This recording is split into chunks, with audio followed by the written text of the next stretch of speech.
Bismillahirrahmanirrahim. Assalamualaikum warahmatullahi wabarakatuh. Kami dari kelompok 1 beranggotakan 4 orang. Saya sendiri, Rusdi, dan teman saya Baso Misra, kemudian Hidayatullah dan Andi Rahma. Pada kesempatan kali ini kami akan menjelaskan materi media pembelajaran dengan dosen pengampu Ibu Mardiana.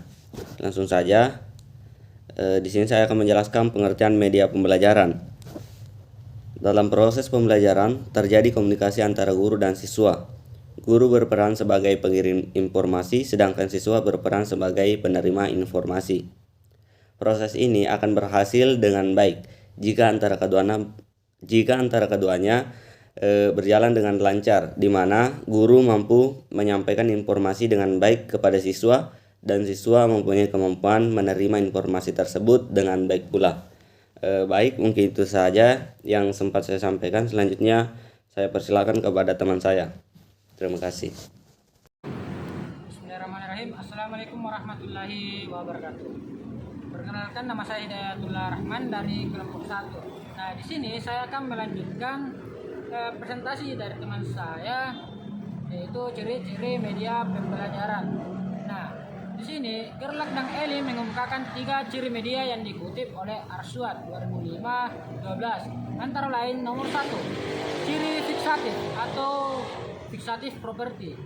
Nah, yang kedua, ciri ini menggambarkan kemampuan media merekam, menyimpan, melestarikan, dan merekonstruksi suatu peristiwa atau objek.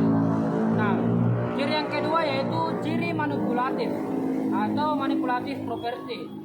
Transformasi suatu kejadian atau objek dimungkinkan karena media memiliki ciri manipulatif. Kejadian yang memakan waktu berhari-hari atau bahkan berbulan-bulan dapat disajikan kepada peserta didik dalam waktu yang lebih singkat, 5-10 menit. Nah, yang ketiga di sini disebut ciri distributif atau distributif property. Ciri ini dari media memungkinkan suatu objek atau kejadian ditransportasikan melalui ruang, dan secara bersamaan kejadian tersebut disajikan kepada sejumlah besar peserta didik dengan stimulus pengalaman dan relatif sama mengenai kejadian itu. Nah, selanjutnya yaitu fungsi media pembelajaran. Menurut Kemp dan Dayton, media pembelajaran dapat memenuhi 3 fungsi utama apabila media itu digunakan untuk perorangan, kelompok, atau kelompok pendengar yang besar jumlahnya. Fungsi pertama, memotivasi minat atau tindakan. Media pembelajaran dapat direalisasikan dengan teknik drama atau hiburan.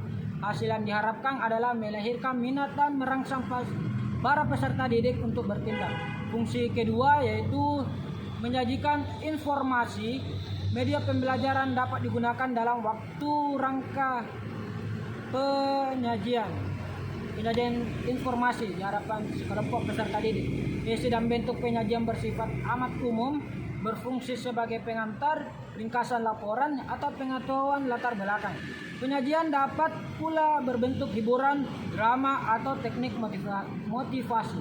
Nah, fungsi terakhir yaitu fungsi ketiga, tujuan pembelajaran. Media pembelajaran berfungsi untuk tujuan belajar, di mana informasi yang terdapat dalam media itu harus melibatkan peserta didik baik dalam benak atau mental maupun dalam bentuk aktivitas dan nyata sehingga pembelajaran dapat terjadi. Nah, itu dia materi dari saya. Assalamualaikum warahmatullahi wabarakatuh. Penggunaan media pembelajaran.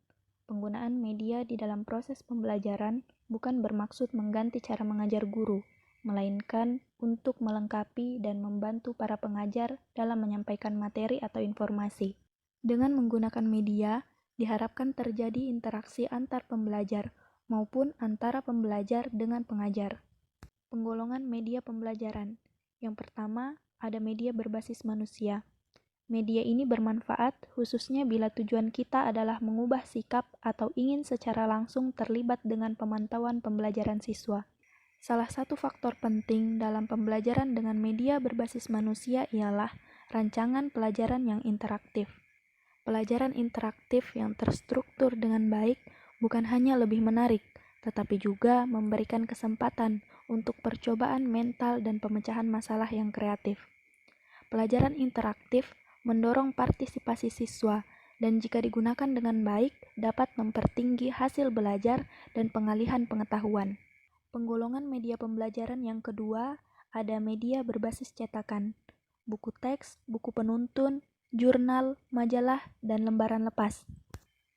Teks berbasis cetakan menuntut 6 elemen yang perlu diperhatikan pada saat merancang, yaitu konsistensi, format, organisasi, daya tarik, ukuran huruf, dan penggunaan spasi kosong.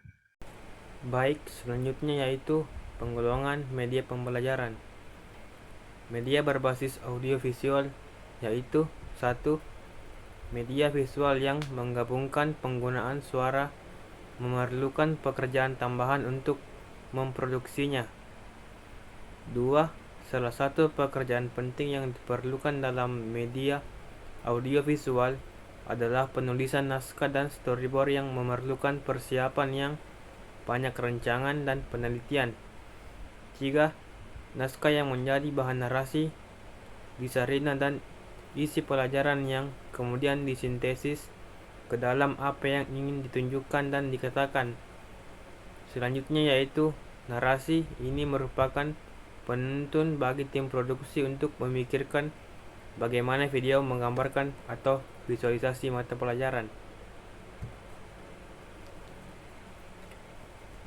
Selanjutnya yaitu media berbasis komputer. Komputer berperan sebagai manajer dalam proses pembelajaran yang dikenal dengan nama komputer managed instruction. Komputer sebagai pembantu tambahan dan dalam belajar.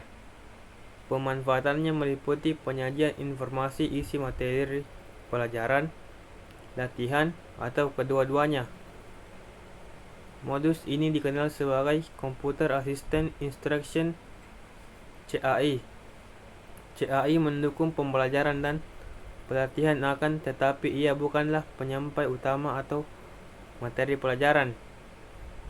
Komputer dapat menyajikan informasi dan tahapan pembelajaran lainnya disampaikan bukan dengan media komputer.